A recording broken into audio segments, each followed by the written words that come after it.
Hey, everybody. I just came back from having lunch. Well, my wife and myself came back from having lunch just a little while ago with a couple we've been friendly with for a few years. We went to this place called Freddy's, which serves mainly burgers, fries, and drinks.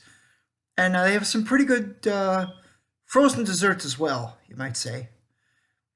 We got into a talk about movies, and the husband was telling us how his favorite movies are movies like Field of Dreams, Moneyball, Let It Ride, sports dramas, which are actually very good. I've seen two of them myself, Field of Dreams and Moneyball. I haven't seen Let It Ride yet, but maybe I'll catch it on cable. Maybe I'll be able to get the DVD for not a lot of money.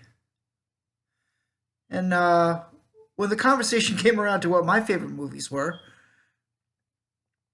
I have three that if I had to live under the quarantine of the pandemic for another year, I would want to take with me. One is Jaws, the original Jaws. The second one would be Back to the Future, of course, again, the original, and Coming to America. Now, Back to the Future just has an interesting feeling. It reminds me a little bit of Bell Harbor and Neponsit. Just like a nice, homey, comforting feeling comes over me when I watch the movie. And it reminds me of my days for some reason. Of Bell Harbor and Neponsit. I don't know why, but it just does. As for Jaws, if you notice Roy Scheider and Lorraine Gary, they play the Chief and Mrs. Brody.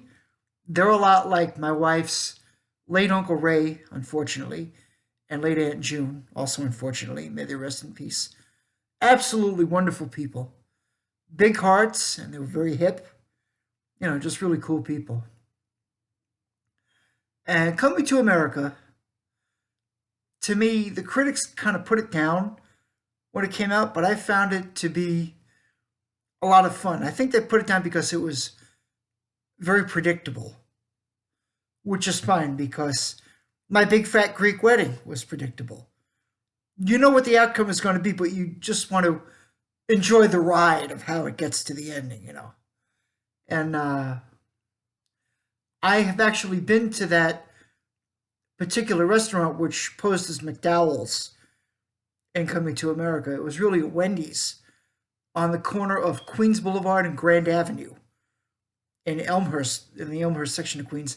It's actually, if you look on the map of Queens Boulevard, where Grand Avenue becomes Broadway on the other side, right there is where it used to be, 8507 Queens Boulevard. I've heard that the Wendy's has been demolished since.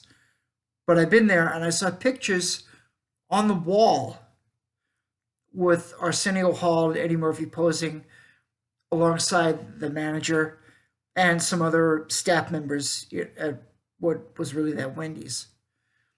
And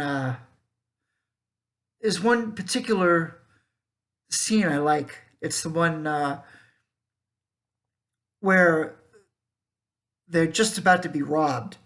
Of course, nobody knows that, the robber, the armed robber, played by Samuel L. Jackson, is about to burst in, and hold up his shotgun and say, okay, take the money out. Don't stall me, fat boy. And Louis Anderson's putting the money in the bag. But Akeem had just finished mopping the floor. And Lisa says, I've never seen anybody take pride in such menial work. And Akeem says something really smart. He says, to learn to fly one day, one must learn to stand and walk. One cannot fly into flying. That's not mine. That's Nietzsche's. That's what he says. And Lisa says, well, that's my point exactly. You're the only person around here who goes around quoting Nietzsche to show how he does seem to be above other people without looking down on anyone else at the same time. And that quote, one cannot fly into flying, Maybe you think of something that people say that sounds so ridiculous. They might hear of a friend or a relative who died. And I'm not saying they're not allowed to have their feelings. Of course, you're allowed to have feelings. If you love someone, no matter who they are, I can understand that you have feelings of heartbreak or sorrow or disappointment, whatever word or words it is you want to use. But they say things like, "Oh, I'm shocked, but I'm not surprised." Look, just like you can't fly into flying, you must first learn how to stand and walk. Well, if you're not surprised, you can't be shocked. End of story. Period. Nothing more to it than that. If you're not surprised, you can't be shocked. Okay, you can say, "I'm disappointed, I'm heartbroken, I'm sad, but really I'm not surprised." But don't say you're shocked, but you're not surprised. Because again, it doesn't make you sound very smart. And we know you're smarter than that because God gave you a good brain in your head. All right? So think about what it is that I said. Try to keep it in mind for those times of sorrow, and you won't come off as sounding, well, not as smart as I know you are because I think you're very smart. All right? All right, be good. We'll see you next time.